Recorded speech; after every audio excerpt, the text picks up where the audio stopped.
Hey there friends, it's Missy again. Thanks so much for stopping by today. I'm here with a new layout for the Pink Fresh Studio design team, and I'm going to be using the Joyful Day collection. And as I was going through everything, trying to decide what to start with, this packaging from the chipboard frames just sort of jumped out at me, and I thought I kind of want to use that on a layout, and so that's what I'm going to do today. So never throw away your packaging, because there is usually some kind of way that you can use it as a design element on your layout. So I pulled out some smooth, thick white cardstock to use as my base, and I went ahead and coated all of it with clear gesso. I'm not quite sure what I'm going to do yet, but I just wanted to go ahead and get that spread on there so it could be dry. And then I wanted to do a lot of mixed media on this, and I wasn't quite sure if I wanted to paint the frames. I'm going to call this the frames, probably, the chipboard here, or if I wanted to do something inside all the shapes. So I'm using some white gesso to cover this with, just using a big flat dry brush here and giving it a coat. So in case I do decide to do something on it, it's prepped and ready to go. I really like the way this looks, and I think it's going to make a really cool background. So I'm going to go ahead and peel the backing off because it is sticky, but I am going to wind up gluing it down also just to make sure it's going to stay down. And I'm not sure if I want to use it horizontally or if I want to turn the page and use it vertically. There's lots of different things you could do. You could actually put photos in all of those shapes. You could do pattern paper, all kinds of things. You could kind of treat it as a cut file and back it.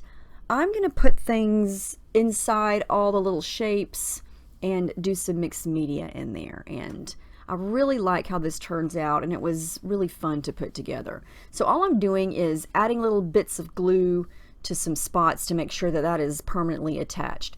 So, okay, I pulled out the Pink Fresh Studio liquid watercolors here, and I just want to create something fun and bright. And this is my little plastic paint tray that I use for all of my Pink Fresh Studio liquid watercolors. And then when I'm done with it, you know, the paint dries in there, and then the next time I pull it out, all I have to do is add a little bit more water to the dried paint, and it instantly starts to work again, so I don't waste any of it.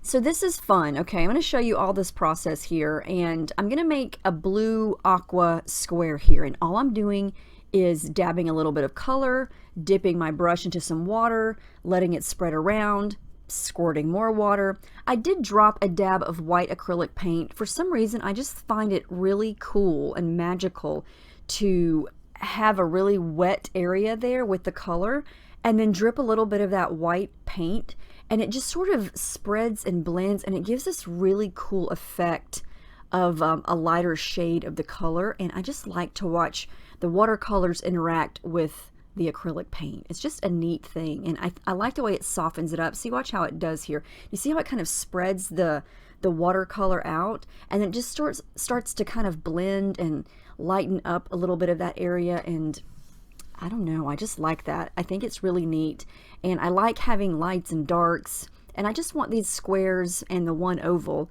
and rectangles, all different shapes here, to look watercolory and splotchy and different colors and just very pretty. So I'm gonna just take some time and do that. So I've got some blue, some yellow. I'm gonna work on the pink. I do add some red to this pink. I hardly ever use just one color as is. I tend to blend some of the orange into the yellow, and I tend to blend some of the red into the pink like I did just there. And you can get so many different colors, so many different shades by just dabbing a little bit of another color with your first color. And at this point, as I'm making this, I wasn't too concerned if some of the color leaked outside of the frames. If you can see to the left of the pink, some of it started to seep out, and I was okay with that. This was really kind of an experiment here to see how this turned out, and I think it turns out better than I thought it would. It's very different, And that's what I was going for. I just wanted to do something different, but still have some mixed media vibes going on, lots of color, and I'm mainly going to use some of the embellishments to decorate this with once everything is done on the background. So you can see here that these colors are very, very bold. So you don't need a lot to get a lot of color. If you purchase these liquid watercolors, they will definitely last you because a little bit goes a long way. They're very, very concentrated, and you can see there that's just a little bit of the pink. So I definitely want to soften that up a little bit, add some water. And the more water you add, of course, the lighter it's going to get. And so I recommend just playing around with these when you, if you don't have them and you are thinking about getting them, when you first get them, just start to play around with it on some scrap paper and to see what kind of colors you can come up with, because I've really, really been pleasantly surprised at some of the colors I've been able to come up with. So everything's kind of dry here, and I think this looks kind of cool. I'm going to work with a little black and white photo here. It's just a selfie of me and my oldest daughter, and I'm going to somehow incorporate that. Now I did go and add a little bit of purple to that blue frame to kind of make it more of that periwinkle color that is in this collection, and that was actually really easy to do. There's the royal blue color and then that purple color. You just add a little bit of each of those and add a little bit of water and you get that periwinkle color. So I'm going back to all the colors here and just adding a little bit of splatters, and then I'm going to start to work on some things. Now I love this paper here. It's the little cut apart sheet from Joyful Day, and I thought that I would go through and do some fussy cutting for some of these images and do excuse me, and do kind of a tone on tone embellishing here. So I'm going to cut out some flowers. I'm going to cut out this oval that says "This is Us," and that little empty open label that's outlined in that light soft aqua color. I'm going to use this little label piece here that's red and pink, and I'm going to try to keep everything in its own square. Now I let this dry to take a break. When I came back, I felt like I wanted to do some machine stitching, so I very carefully kind of had a little bit of trouble over there on the left, but for the most part this stitched really well. That little part on the left wasn't 100% dry, and so that's why it kind of jumbled up on me there, but I didn't have any problems. I get questions sometimes about what kind of sewing machine I use, and I just use a regular Brother that I got from Walmart probably 5 years ago. I think it was around $65, and I used just the regular needle that came with it and regular sewing thread, and I have not had a problem stitching through chipboard so far. So I pulled out the die cut ephemera over there on the left. I'm sorting through that. I've got these dimensional stickers here. There's some of these epoxy buttons, and I just was looking for things that matched each color and thought it would be fun to just add little bits here and there and keep it color coordinated. These are the stickers. There's a couple things on there that I'm going to use that match.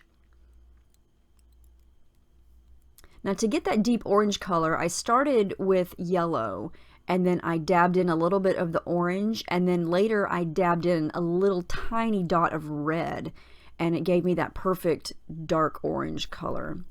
And again, that just came with playing around, experimenting to see what color you might need to add to change the shade. So I'm going to start to glue all these little bits and pieces down, and I think this is coming together really, really cute. I am going to add some adhesive foam behind some of the pieces that are overlapping there just to keep the height the same, since the framework is, you know, it's chipboard, so it's pretty dimensional.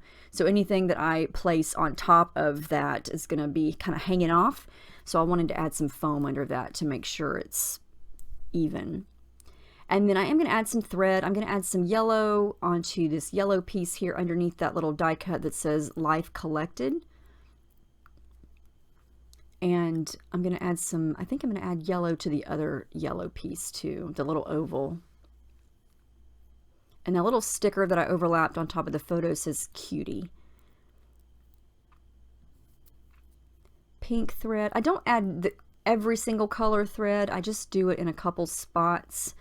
So I'm going to do it on both the yellow spots, the pink spot, and I think the blue spot.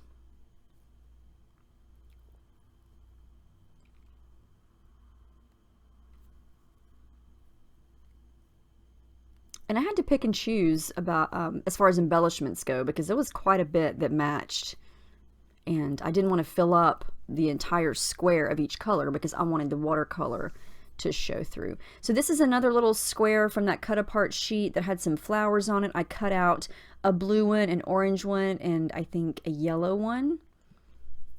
And then I'm going to come in with a couple of the puffy stickers. I'm going to use these little leafy stems behind some of the flowers.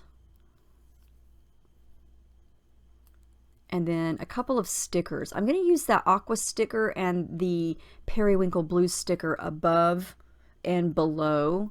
And I like the way that looks. I'm kind of breaking the plane there. I'm trying to keep everything within the frames, but I still like to overlap a little bit and kind of make things not so perfect and have some things hanging off the edge or, you know, on the top or the bottom.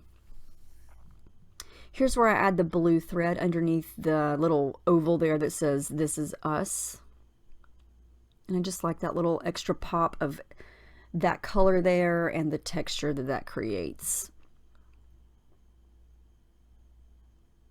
And that's an example of where I added some more foam there underneath that little oval, just to make sure that that end is going to stay the same height as the chipboard behind it.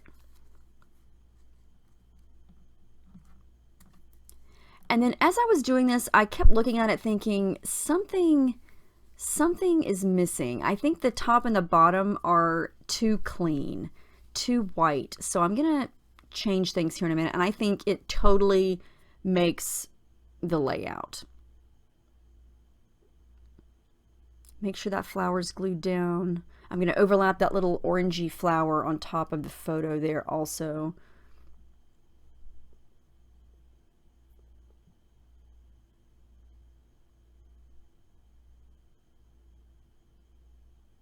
I did go to those big puffy stickers with the big titles on them and pulled a couple of pieces from there. I've got a yellow leaf stem and a couple of stars.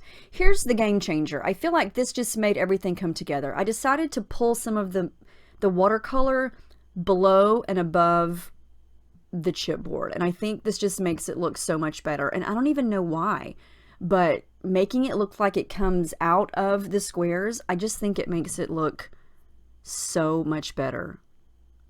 And I hadn't planned on doing that, but I just thought the top and the bottom were so clean and so white. I needed to expand the watercolor, and I feel like this just made it look so much better.